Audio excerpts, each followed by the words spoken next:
Trey Harrell has brought his lawyer experience to Upper King Street in downtown Charleston. In this special edition of Quintin's Close-Ups, he speaks exclusively to me about that and what's happening in Columbia. Trey! Quintin, my man, it's good to see you. Likewise. Yeah. So here we sit in your new location, Yes. 559 King Street. Yes. What made you come over here? Well, you know, I used to be with Mark Pepper, the Pepper Law Firm, and I learned so much from him and had a great experience. I'll tell you, he's a good lawyer. He's a better friend. But time comes when, you know, you want to step out and be your own boss, and I had an opportunity to do that. And the reason I picked Upper King is I'm very close with the guys at King Street Insurance and King Street Commercial. And I do some work for them, and so it's kind of a natural fit to be in between them. Sure. So it just really worked out for me. So, but you know, I hope you like the new space, and we really love it up here. So it's going good. Well, you know, I walk past here like a million times a day. Yeah. On my way back to my house on the east side of Charleston. So this is a great location indeed. Yeah. Yeah. We'll stop in. Stop in. I definitely will. Yeah. Well, let me take you up to Columbia. Okay. This headline from the Charleston City paper reads this: SC General Assembly overrides governor's veto on gas tax increase. If you had your hand in this headline, what would you add to that? Well, first off, I don't have my hand in the headline because William Cogswell is doing a phenomenal job, Right. and he's a good guy in being involved.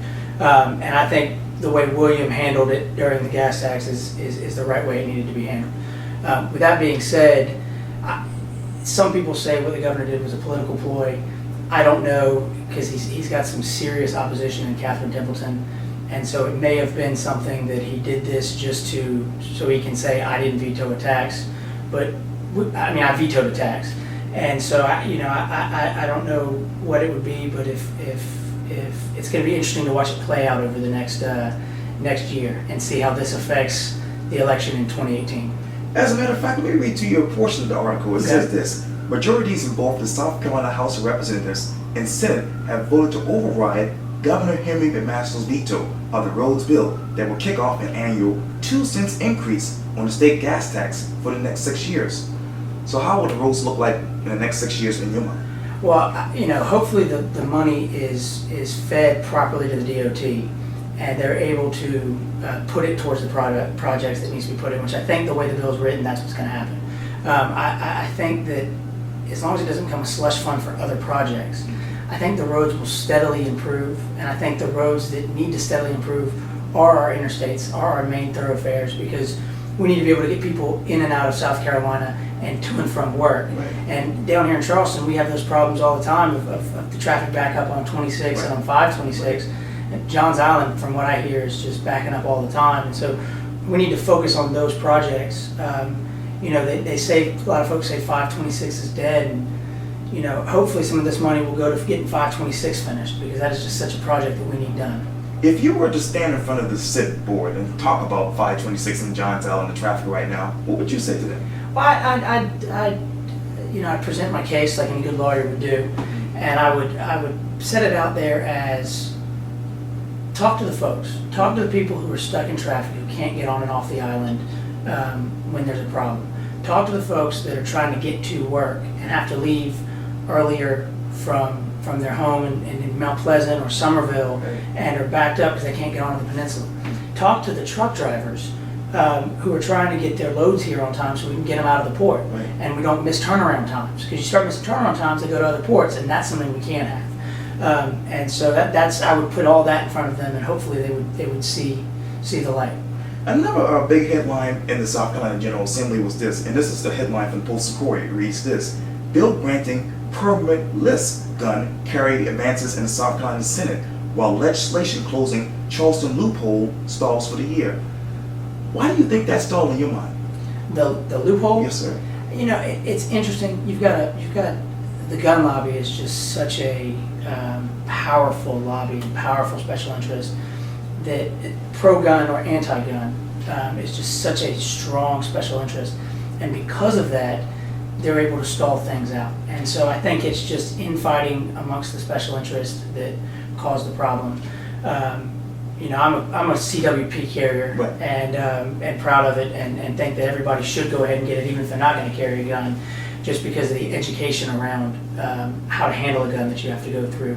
And teaching folks how to handle firearms is the key, in my mind, to preventing a lot of the problems that are out there. Let me go back to January 11th, to really last week when the General Assembly ended. What letter grade would you give those folks as far as job performance? Our Charleston folks, Well, A+. okay. I mean, our Charleston folks, with Peter McCoy leading that delegation, Lynn Bennett standing up the way she stood up and not being afraid to stand behind her morals, to all those guys doing what they're doing. I mean, they've knocked it out of the park. I think Sandy Sin has stepped up and done a phenomenal job as filling in for, I mean, she filled in for Paul Thurman, who had to fill in for Glenn McConnell. Right. Those are big shoes to fill, Right. and she wears those high heels real well. I mean, but she fills them, Right, fills right, them real right, well. right. So she's doing what she can do, and I just think that our delegation is doing great. I think the problem is that some of the other folks outside of the Charleston area are trying to protect their own areas a little too much, and I think that Charleston put so much money back into the state's economy that Charleston just needs more respect in Columbia, which is what this new delegation is earning and the way they're doing it. So I'd give our local guys an A+. Write the headline for me. The South Carolina General Assembly should do what next year in January? Should allocate funds to road projects and get them done. I think that is a crucial thing South Carolina General Assembly needs to do, and I think they will do that. I think that we had a lot of young folks from the Charleston area up there. Young folks as in legislators, new to the scene, and I think they understand how to do it now. And I think by this year's experience under the leadership that Peter McCoy is going to keep pushing forward for the delegation, I just think that they're going to get a lot done next year.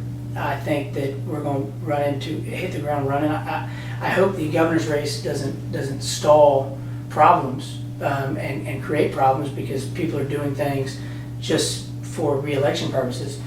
But I just think that the General Assembly next year should just keep doing what they're doing and